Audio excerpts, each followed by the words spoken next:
Hey guys, behind me is a brand new Hope HB130, the newest and only the second bike from the British company Hope Technology.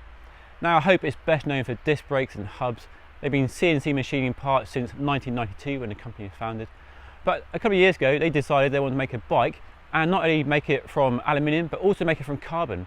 And rather than go to the Far East and get a carbon frame made where most manufacturers go, they decided, hey, let's do it in-house. And they've invested in a factory and all the tools and expertise they need to make carbon right here in the UK. And a couple of years ago they launched a HB160, a 160mm travel enduro bike. And this year, for 2019, they've launched this trail bike, the HB130. So as the name suggests, we've got 130mm travel at the back, matched with a 140 fork at the front, and it's running on 29-inch wheels. Let's go for a closer look. So it's a beautifully made full carbon fibre front triangle paired to a aluminium rear triangle and rocker linkage, and the carbon work is fantastic.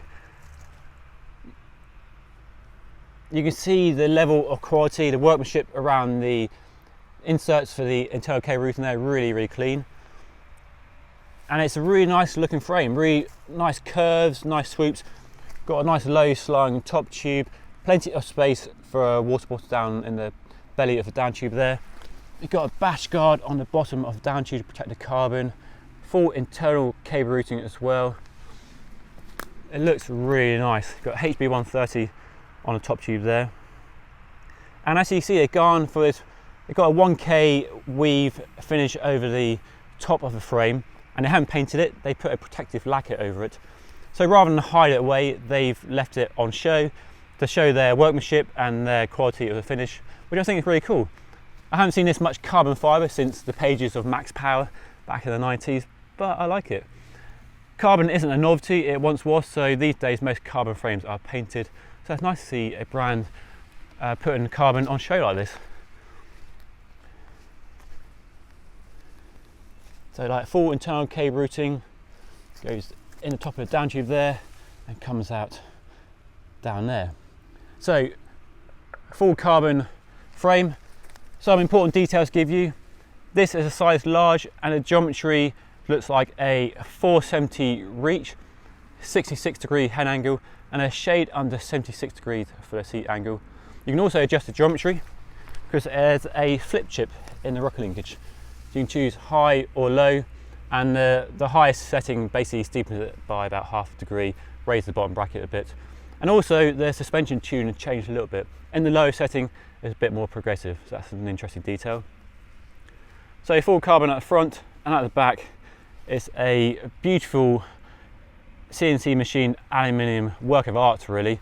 Look at the machining around there, it is just beautiful. The rocker linkage is also CNC machined, very nicely done. And look how scalloped these chainstays are. They've reduced material there to save it weight. Got the cable going underneath this plastic guard here to keep noise from chain snap to a minimum. Got an integrated chain guide there, and the cable routing very neat around there, nicely done. Little chainstay bridge down there, and a bolt through rear axle of course. Now the really interesting detail is the width of the rear triangle. If I show you from the top, you can see how narrow it is. You can barely see the rear triangle either side of the wheel. So what Hope have done, rather than use the now familiar Boost 148mm rear axle spacing, they designed the bike from the ground up and they've used a 130mm rear axle spacing in combination with an oversized 17mm through axle. And the idea, as you can see, basically to create symmetrical spoke bracing on the rear wheel, to remove the dish you get from a rear wheel to accommodate the rear cassette there. And they say that creates a stiffer wheel, a stronger wheel, and also a stiffer rear triangle as well. So an interesting approach to frame design there.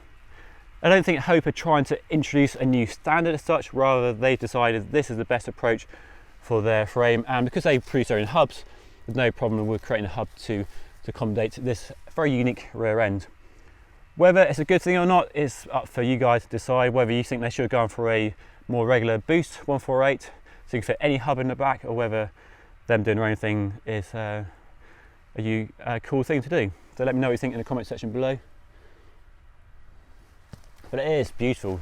The machine work really is beautiful, and no need to remind you where it's made because it's printed on the inside there. And the rear hose goes along the top of the chainstay up to a now regular post mount disc brake caliper on the back there. So it all looks beautiful, very beautiful. The frame takes a metric rear shock, and they've gone for a kind of Rocco linkage activated rear shock there attached to the top tube, and a horse link pivot down on the chainstay, so it's effectively a 4-bar suspension layout. 130mm travel, as I mentioned, at the back, adjustable geometry. We've got the Fox DP X2 on the back there, and up front 140mm travel, we've got a Fox 36. So you can buy the frame set or you buy a complete bike. This is a complete bike as sold for about £6,500. We've got a SRAM X0 Eagle 12-speed group set with a SRAM X0 crankset. SRAM will only supply a complete group set to manufacturers, so you have to take the rear mech and the crankset. But if you want Hope's own crankset, Hope will sell you that as an option. So 12-speed cassette at the back, 1 bar at the front. We've got, of course, Hope disc brakes that are E4 brakes with bite and reach adjustment on these nice, very nice knurled dials. Very easy to use. And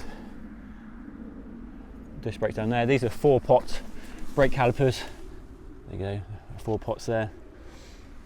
So Hope brakes, we've also got Hope's own carbon fibre handlebar. So a 780 width handlebar, 31.8 diameter. One detail I do like, it's got all these measurements for getting the, if I just focus that, you get all the measurements here on the handlebar for setting up your brake levers as well, so you can get them perfect on each side. That's nice. Also got Hope grips, and we've also got a Fox transfer dropper post there with a nice lever there. So on the scales, this bike comes in at just about £31 for a size large, so pretty good weight, and that is the new HB130. But what do you think, guys? What do you think of this bike? Let me know in the comment section below. I'm going to be riding it for the next few weeks, and I will let you know how I get on with it with some point of view riding impressions, so stay tuned for that. Make sure you subscribe to my channel if you haven't already. But that's it for now. I'm going to go hit the trails. Thanks for watching. I'll see you all again next time.